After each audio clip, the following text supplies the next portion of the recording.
Hello नमस्कार दोस्तों, कैसे हैं आप। आशा करता हूं आप अच्छे होंगे, स्वस्थ होंगे। दोस्तों, हमारे चैनल की वीडियो को अंत तक देखिएगा और चैनल को सब्सक्राइब कीजिएगा और लाइक करना ना भूलें। घर जमाई। विकी को हमेशा किस्मत ने उसकी मेहनत से ज्यादा दिया। पैदा हुआ एक बड़े घर में, मुंह में चांदी की चम्मच लेकर, और शादी भी की एक उससे भी बड़े घर में, सोने की चम्मच मुंह में लेकर। उसे मेहनत करने का शौक नहीं था। एक शौक था, वो भी घटिया शायरी करने का। उसकी हर बात शायराना ही होती थी। जैसे कि एक दिन, दूर से देखा तो चांद पे दाग था, दूर से देखा तो चांद पे दाग था, पास से देखा साबुन का छाग था। ठोको ताली। अरे ऐसी शायरी करोगे तो ताली तो पता नहीं, कोई तुमको ही ठोक देगा। शायरी वो बिल्ली है जो किसी का भी रास्ता रोक दे, और क्या मैं किल हूं जो कोई मुझे ठोक दे। मुझे तो आपसे बात ही नहीं करनी। मैं निकला था गाड़ी लेके, लेकिन दौड़ के जा रहा हूँ। मेरी शायरी कोई नहीं सुनता, मैं घर छोड़ के जा रहा हूँ। धीरे बोलिए जी, मम्मी पापा को पता चल जाएगा तो तुमको सच में तुम्हारे मायके भेज देंगे। सस्ते साबुन से मेरी कॉलर चमकी नहीं, सच में चला जाऊंगा, मेरी बात कोई धमकी नहीं। अगर शायरी ही सुनानी है तो सुनाओ, लेकिन कोई काम धंधा भी तो करो। मेरे पिताजी के पास बहुत पैसा है, तो घर जमाई बन के खा रहे हो, और कल जा रहे हो ना अपने मायके, तो आज ही चले जाओ मेरी बला से। हमें तो अपनों ने लूटा, गैरों में कहाँ दम था हमें। अरे चुप हो जाओ, तुमको मिर्जा गालिब की कसम। अरे जाना है तो जाओ, लेकिन पहले मेरे मम्मी पापा से मिलकर जाओ, वरना वो क्या सोचेंगे।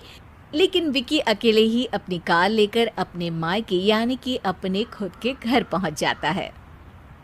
अरे बेटा, तू अचानक, बहू कैसी है? अरे माँ, बहू तो बिल्कुल बदल गई है, मुर्गी हाथ से निकल गई है। अरे क्या हुआ बेटा? उसकी आती नहीं है, मेरी जाती नहीं है। मैं करता हूँ शायरी, उसे भाती नहीं है। मेरे पास उसका फोन आया था बेटा, सही कह रही है वो। तुमको काम करना चाहिए, तभी तो इज्जत मिलेगी। घर जमाई बन के सास ससुर के पैसों पर कब तक ऐश उड़ाते रहोगे? मेरी जिंदगी में हर तरफ से उंगली हो रही है, फोन पर मेरी चुगली हो रही है। अरे चुगली नहीं कर रही थी बहू, वो तेरा भला चाहती है बेटा। सूखे हुए कपड़े को भी गीला कह रहे हैं लोग, चुगली करने को मेरा भला कह रहे हैं लोग। ठोको ताली। ये सुन के माँ अपने हाथ से अपना सर पीट लेती है। अरे माँ, ताली की जगह माथा क्यों ठोक रही हो? बेटा तू ना आराम कर, तेरे पिताजी भी आने वाले हैं, खाना लगा देती हूँ। विकी अपने घर भी दिन भर टीवी देखता है, तरह तरह का खाना खाता है, दोपहर तक सोता है, चाय पीता है, वीडियो गेम खेलता है, बस काम करने नहीं जाता। घर में नौकर चाकर है तो बिस्तर से हिलने तक की जरूरत नहीं पड़ती। कई बार तो विकी अपने नौकरों को बिठाकर शायरी सुनाता रहता। कब जाओगे बेटा? अरे कैसी बात कर रहे हैं डैडी, क्या आप मेरे फादर नहीं? आप मुझे भगाना चाहते हैं क्या? ये मेरा घर नहीं। अरे नहीं बेटा, तुम्हारा ही घर है। हम तो चाहते थे कि तुम यहीं रहो और मेरा काम आगे बढ़ाओ, लेकिन तुम ही चले गए घर जमाई बनने। अरे मेहनत तो गधे भी करते हैं, मैं अच्छी किस्मत लेके पैदा हुआ हूँ। मैं घर जमाई हूँ, ससुराल का फूल गेंदा हुआ हूँ। ठोको ताली। पिताजी और माँ सच में ताली बजा देते हैं। ऐसा पहली बार होता है जब विकी की शायरी पर किसी ने ताली बजाई हो। अरे आप लोग सच में ताली बजा रहे हैं?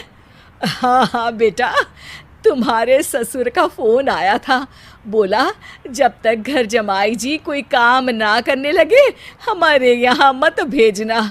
अब तू तो काम करने से रहा और तुझे रहना भी है हमारे घर में ही, करेगा भी शायरी ही, और बार बार ठोको ताली बोलेगा तो आदत डाल ही लेते हैं ताली ठोकने की। विकी उसी वक्त खड़ा होता है और बहुत गुस्से में सीधे ससुराल के लिए निकल जाता है।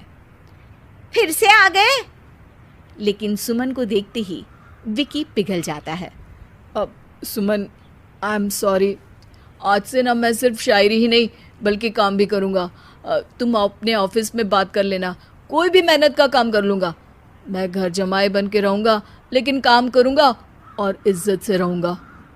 मतलब सिर्फ तुम नहीं आए हो, तुम्हारे साथ तुम्हें अकल भी आ गई है। मैं अपने कारखाने का मैनेजर बनाता हूँ तुमको, कल से मेरे साथ चलना वहाँ। थैंक यू ससुर जी। थैंक यू से काम नहीं चलेगा, एक शायरी सुनानी पड़ेगी। है ज़रूर। ससुर के पास पैसा होते भी मेहनत जिसको भाई है वही सच्चा दामाद है, वही अच्छा घर जमाई है। ठोको ताली। सब विकी की शायरी पर ताली ठोक देते हैं। शिक्षा, जब किस्मत आपको बहुत सारा दे दे तो उसकी कद्र करनी चाहिए और मेहनत करना कभी नहीं भूलना चाहिए।